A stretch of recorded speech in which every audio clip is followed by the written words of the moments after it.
మతం మారినప్పటికీ కులం మారదని దళిత క్రైస్తవులకు గతంలో కల్పించిన ఎస్సీ హోదాను పునరుద్ధరించాలని ఆల్ ఇండియా అంబేద్కర్ యోజన సంఘ జాతీయ కార్యదర్శి Mendam Santosh Kumar, professor Paul demand చేశారు.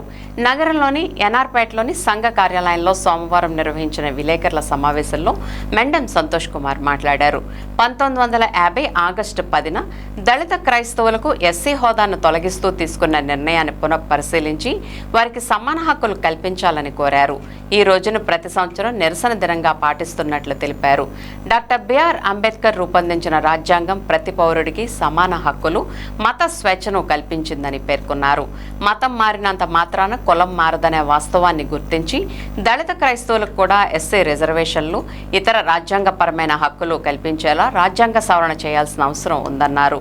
దశాబ్దాలు గడిచినా దళిత క్రైస్తవులకు సమాన హక్కులు కల్పించడంలో కేంద్ర రాష్ట్ర ప్రభుత్వాలు విఫలమయ్యాయని ఆరోపించారు. జస్టిస్ రంగనాథ్ మిశ్రా కమిషన్ సిఫార్సులను అమలు చేయాలని డిమాండ్ చేశారు. దేశంలో ప్రతి ఒక్కరికి సమాన హక్కులు, మత స్వేచ్ఛ ఉండేలా ప్రభుత్వాలు చర్యలు తీసుకోవాలని కోరారు.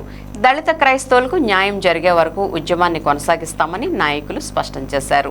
ప్రొఫెసర్ పాల్ మాట్లాడుతూ, ఈ దేశంలో పుట్టిన ప్రతి పౌరుడికి భారత రాజ్యాంగంలో ఆర్టికల్ 25 నుంచి 28 వరకు స్వేచ్ఛగా మతాన్ని ప్రచారం చేసుకోవడం, ప్రొటెక్ట్ చేసుకోవడం, ప్రాఫిట్ చేసుకోవడం వంటి హక్కులు రాజ్యాంగం కల్పించిందని అన్నారు. మరి ఈరోజు నిరసన దినం. దేనికి నిరసన అంటే 1950 ఆగస్టు 10వ తారీఖున ఆనాడు రాష్ట్రపతిగా ఉన్నటువంటి బాబు రాజేంద్ర ప్రసాద్ గారు ఈ ఏదైతే ఎస్సీలకు సంబంధించినటువంటి, అలాగే ఎస్సీ క్రైస్తవులకు సంబంధించినటువంటి అంశం ఏదైతే ఉందో ఈ అంశం మీద ఆర్డినెన్స్ ఇవ్వడం అనేది జరిగింది.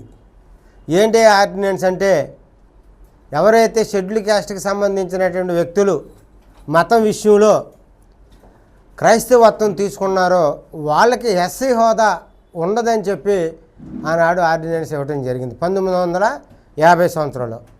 కానీ అప్పటికి భారతదేశ ప్రభుత్వం ఏర్పాటు కాల, ఆనాటికి ఇంకా ఎలక్షన్లు మనకి జరగల.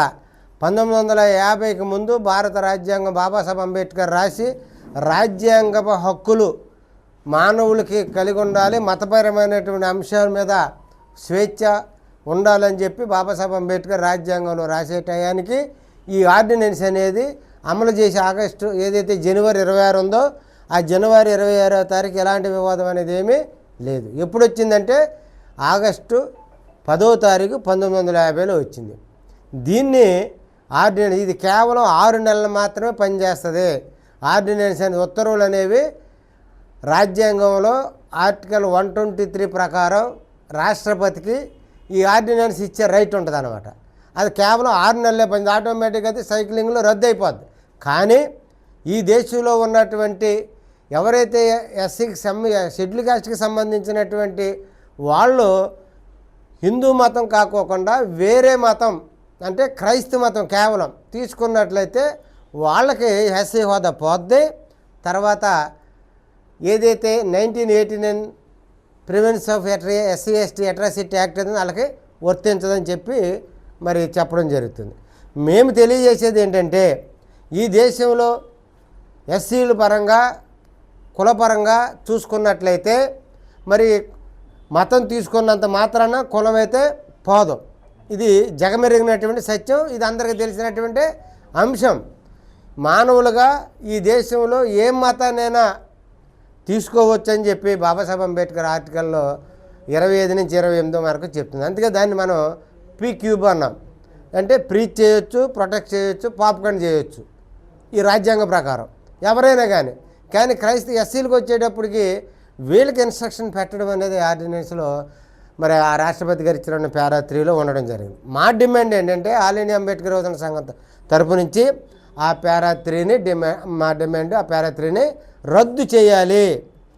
పార్లమెంట్లో తీర్మానం చేసి ఆ పారా 3ని రద్దు చేయాలి.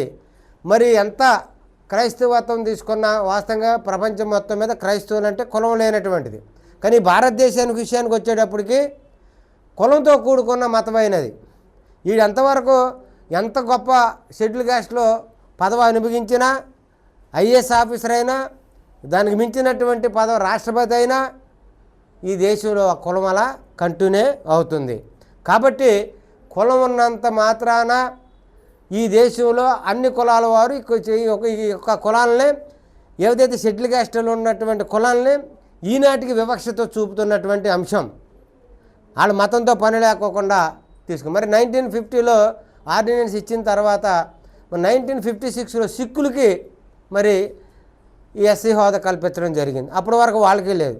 1990లో బౌద్ధులకి ఎవరైతే బౌద్ధం తీసుకున్నారో బాబాసాహెబ్ అంబేద్కర్ 1956 అక్టోబర్ 14వ తారీఖున 5 లక్షల మంది ఒకేసారి బౌద్ధాన్ని ఇప్పించినటువంటి పరిస్థితి ఉంది.